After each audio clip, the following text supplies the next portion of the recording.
ketibaan dari pasangan Pramono Rano dan juga pasangan Ridwan Kamil Suswono di gedung KPU Jakarta. Kami akan membahas serba-serbi pertarungan di Pilkada Serentak 2024 khususnya di Pilkada Jakarta. Sudah bersama saya saat ini adalah Direktur Eksekutif Poltreking Indonesia, Mas Hanta Yuda. Selamat malam. Selamat malam, Cynthia. Mas Hanta nggak ikut kejebak macet gara-gara ini ya, iring-iringan ke KPU Jakarta? Rute saya nggak ke sana. Oke, memang malam ini pastinya semua mata tertuju pada proses pengambilan nomor urut di Pilkada Jakarta. Kalau kita lihat dari pagi tadi, Mas Hanta, ada yang menarik ini. Saya tidak tahu ini kebetulan atau memang sudah semesta gitu ya. Karena ada beberapa paslon yang diusung oleh Kimples. Sebut saja di Pilkada Banten, Jawa Timur, Sulawesi Selatan itu mendapat nomor 2. Dan nomor 2 itu identik dengan nomor Prabowo ketika di Pilpres 2024. Nah, pertanyaan saya, Mas Hanta, lebih menguntungkan tidak buat paslon yang didukung Kimples apabila mereka juga mendapatkan nomor urut 2? Tentu saja secara tidak langsung ya, dalam konteks sosialisasi dan diferensiasi dengan kandidat lain menguntungkan, bahkan sangat menguntungkan, karena itu akan memperkuat brand association atau brand connection dengan Prabowo Subianto. Nah, tadinya figur-figur yang didukung oleh Kimples ini kan mengkapitalisasi kemenangan Prabowo Gibran. Nah, dengan mendapatkan nomor 2 itu akan semakin membantu. Jadi ada secara psikologis akan memberikan dampak positif. Misalnya kalau kita lihat dari Jawa Timur, kemudian tadi Zilvia katakan di Sulawesi Selatan serta di Banten.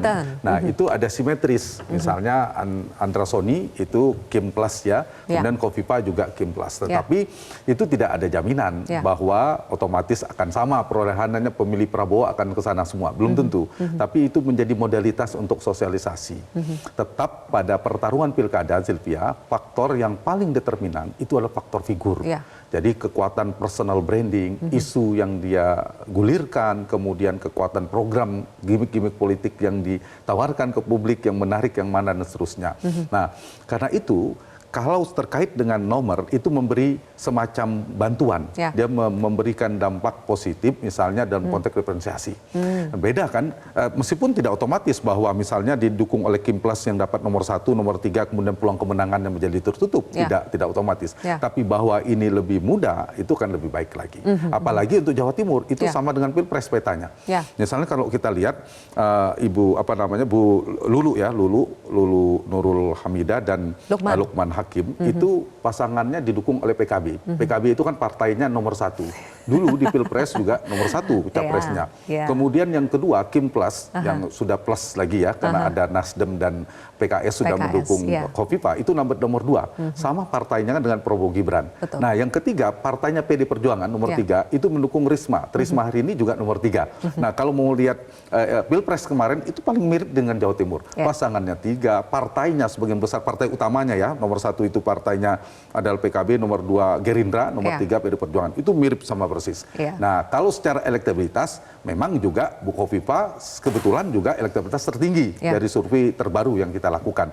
Tapi untuk misalnya saya bandingkan dengan Banten, belum tentu. Karena di Banten misalnya Bu Airin, meskipun dapat nomor urut 2, elektabilitasnya per hari ini relatif lebih tinggi daripada Andra Soni. Jadi faktor itu, ada faktor di mana kekuatan elektabilitas tetap jauh determinan. Dan itu alat untuk membantu mensosialisasikan.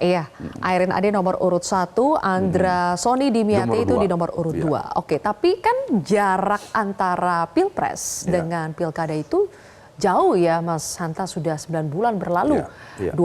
Itu di bulan 2, nanti pilkadanya di bulan 11. Apakah asosiasi nomor urut 2 itu asosiasinya adalah Prabowo, itu masih orang akan ingat? Sebenarnya bukan nomor 2-nya, Prabowo-nya. Nah, kebetulan nomornya sama, sehingga lebih mudah untuk mengkaitkan. Karena itu saya katakan tadi, tidak otomatis yang nomor 1 kecil peluangnya, atau kemudian yang nomor 2 otomatis akan mendapatkan. Jadi membantu semacam kalau masakan ini penyedap tambahan. Dia bukan bumbu utama. Dia ya sebagai hiasan tambahan.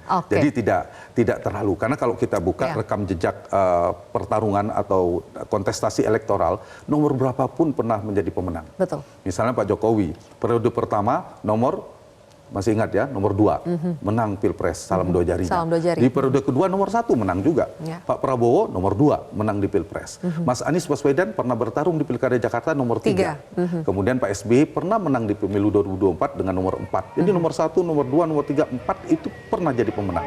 Jadi itu hanya alat bantu untuk menjadi diferensiasi pembeda. Yang kedua adalah sosialisasi terkait dengan brand connection yang saya katakan tadi kalau untuk dikapitalisasi. Dan satu lagi ini terkait dengan apa ya, gimmick politik yang bisa ya dimainkan. Kalau satu sebenarnya semua kandidat itu sekarang Pak Ridwan Kamil, Mas Pram, Pak Ridwan Kamil dan Pak Darmakun itu sudah menyiapkan semua, menyiapkan kertas ini posternya, sudah menyiapkan narasi. Kalau dapat nomor 1, nomor 2, nomor 3 sudah disiapkan semua. Nomor 1 mungkin bicara tentang persatuan, bicara tentang keunggulan, juara, prestasi. Satu nomor putaran. Satu putaran. Kalau dia petahana incumbent menyiapkan satu periode lagi dan sebagainya. Nomor 2 dia siapkan juga penengah, kemudian dikaitkan dengan Pak Prabowo, kemenangan, yang ketiga juga begitu. Jadi semua sudah menyiapkan itu. Semua bisa dibuat dia bukan ya? faktor kemenangan, tapi dia hanya sebagai instrumen untuk memperkuat strategi brandingnya atau gimmick-gimmick politik. Oke, baik Mas Hanta, kita kembali lihat ya. Jelajahi cara baru mendapatkan informasi. Download Metro TV Extend sekarang.